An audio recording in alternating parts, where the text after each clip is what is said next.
comment commencer?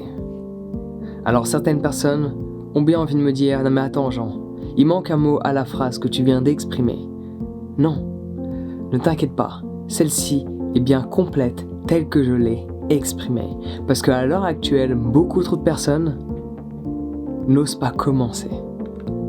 Et cela est un vrai problème parce que par la suite, celles-ci vont avoir des regrets.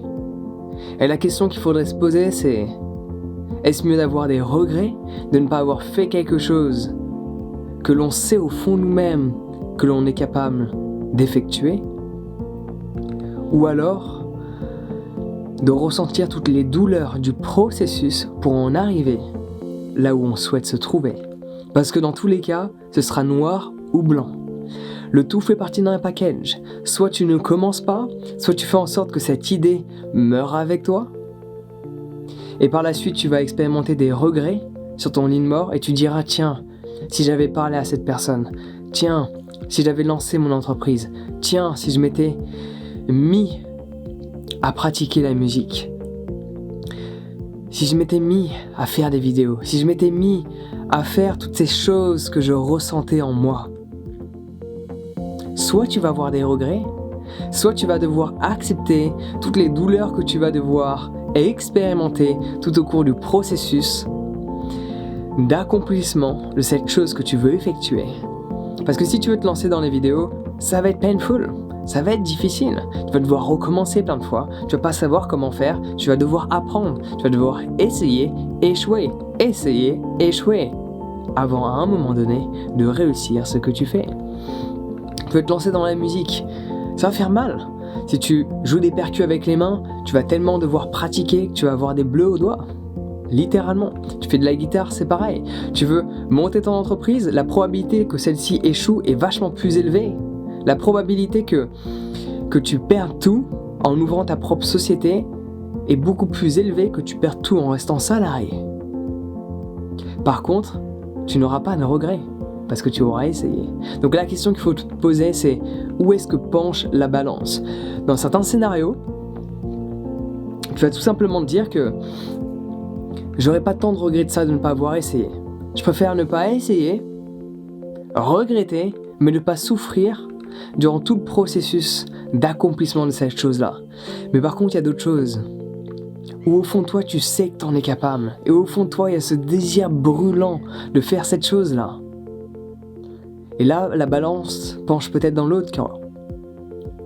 Tu as beaucoup plus peur d'avoir des regrets de ne pas avoir fait cette chose qui te tient vraiment à cœur, plutôt que d'affronter toutes les difficultés qui vont être là sur ton chemin pour accomplir cette chose-là. Par exemple, tu vas voir 8 abdos. C'est noir ou blanc. Soit tu auras des regrets à la fin de ton lit de mort de ne jamais avoir 8 abdos, chose qui ne sera peut-être pas le cas. Soit tu vas accepter la douleur, non pas des regrets que tu vas avoir, soit tu vas accepter la douleur du processus pour les avoir. Tout dépend où tu es dans ta journée, tout dépend ce que tu désires et cela dépend d'un individu à un autre. Il y a une citation que je vais paraphraser parce que je m'en souviens plus trop et celle-ci était en anglais. C'est que le poids de la douleur du processus se mesure en kilos, mais le poids des regrets de ne pas avoir effectué ce que l'on voulait se mesure en tonnes. Le poids que tu vas avoir sur tes épaules ne sera pas le même. La douleur que tu vas expérimenter ne sera pas la même. Si tu veux vraiment un jour dans ta vie avoir les abdos, je prends cet exemple comme un autre, tu vas expérimenter beaucoup de douleur pour les avoir. Mais si tu voulais vraiment avoir les abdos, que tu n'en as jamais eu au cours de ta vie, les regrets que tu vas avoir plus tard sont bien plus importants. Généralement, la plupart des gros regrets ne sont pas reliés à ça. Les plus gros regrets de la plupart des gens, faut juste aller dans les hôpitaux, dans les maisons de retraite pour poser la question, le fait de ne jamais avoir voyagé, parce que tu as trop peur de partir tout seul, parce que personne ne t'a accompagné. Et la plupart des gens regrettent de ne jamais avoir voyagé, ou de ne pas avoir voyagé tel qu'ils le souhaitaient. Donc certes, il va y avoir des douleurs au cours du processus, parce que voyager dit, t'es dans des transitions où t'es tout seul. Je sais de quoi je parle, j'ai voyagé dans plus de 32 pays. Tu vas avoir des transitions où tu vas être seul. Tu vas voir des gens extraordinaires. Tu vas les voir partir. Encore et encore. C'est ça le voyage. Faire des connexions, les perdre. Des connexions, les perdre. Parce que oui, ces personnes que tu rencontres ont elles aussi un visa. Et elles ont elles aussi leur propre processus dans lequel elles se trouvent. Donc un autre des regrets que beaucoup de personnes ont, c'est le regret de ne pas avoir vécu tel qu'ils désiraient et de ne pas avoir fait de leur passion leur travail. Le fait d'avoir travaillé, de faire quelque chose qu'ils n'aimaient pas, qu'ils n'appréciaient pas. Et à nouveau, tu vois, tu veux créer ta société, la probabilité que tu sois confronté à plein de problèmes est beaucoup plus élevée que si tu restes salarié dans cette société dans laquelle tu es. Mais là, je peux t'assurer que les regrets que tu vas avoir plus tard, de ne même pas avoir essayé de vivre pour toi, de développer ta propre activité en faisant quelque chose que tu aimes, même si c'est pour quelqu'un d'autre. Tu peux très bien, il y a plein de gens avec qui je travaille, qui font ce qu'ils aiment, ils sont en auto-entreprise, ils travaillent en freelance avec moi, ils ne travaillent pas pour moi, ils travaillent avec moi, ils font partie de mon équipe et pourtant, ils sont indépendants. Ils travaillent avec d'autres personnes également.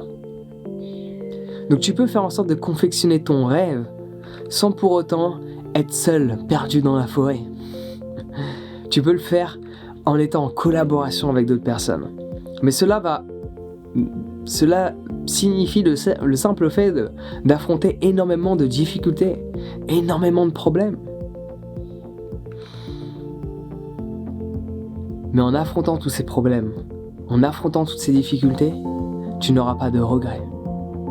Donc si tu veux commencer quelque chose, que ce soit le dessin, la musique, le sport, ouvrir ta société ou ton statut d'entrepreneur, ou te mettre à voyager, quoi que ce soit que tu as envie de commencer, pose-toi cette simple question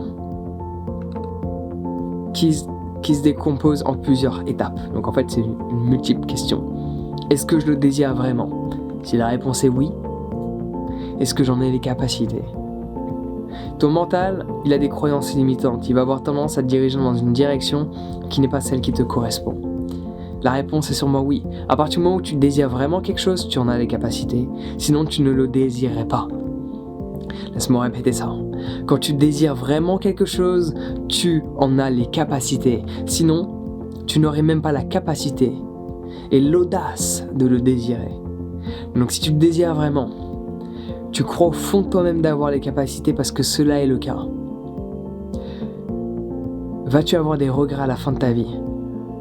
Par le simple fait de ne pas avoir osé essayer. Je ne te demande pas de réussir ce que tu veux. Le simple fait d'essayer, de faire en sorte de dire « je n'aurai pas de regrets plus tard, je vais faire en sorte que ça fonctionne. Si ça ne fonctionne pas, je vais essayer encore. Je ne vais pas essayer une fois, je vais essayer 2 fois, 3 fois, 4 fois, 5 fois, et ainsi de suite. Et je n'abandonnerai pas. » À partir du moment où tu sais que tu vas avoir des regrets plus tard, commence à agir maintenant. Ta vie, elle a de la valeur. Et tu en as une en cet instant présent.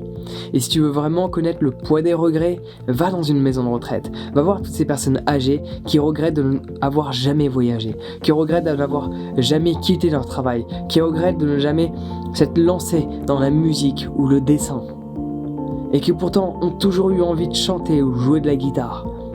Mais jamais elles ont eu l'audace de dire « j'achète une guitare et je prends des cours et je commence à apprendre. J'accepte d'être nul en cet instant, mais je fais en sorte d'évoluer parce que c'est ce que je désire. » Et ces personnes-là mourront avec des rêves. Ces personnes-là mourront avec toutes ces idées extraordinaires qu'elles avaient. Et si tu veux que cela ne soit pas ton cas, focalise-toi sur les regrets que tu vas avoir plus tard. Et je peux t'assurer que tu vas sentir un boost dans ta motivation pour commencer. Et bien sûr, le fait d'apprendre à changer ta perception de l'échec, cela va être d'une grande utilité. Si tu n'échoues pas, c'est que tu n'essaies même pas. Donc l'échec est ton meilleur ami pour atteindre le succès que tu veux expérimenter. Alors bien sûr, il y a un autre truc qui peut t'aider fortement, c'est un petit boost de confiance en toi. Donc pour cela, j'ai créé un guide sur la confiance en soi. Clique sur le lien dans la description pour le télécharger, il va grandement t'aider. Sur ce, prends soin de toi, passe une excellente journée et on se retrouve directement de l'autre côté.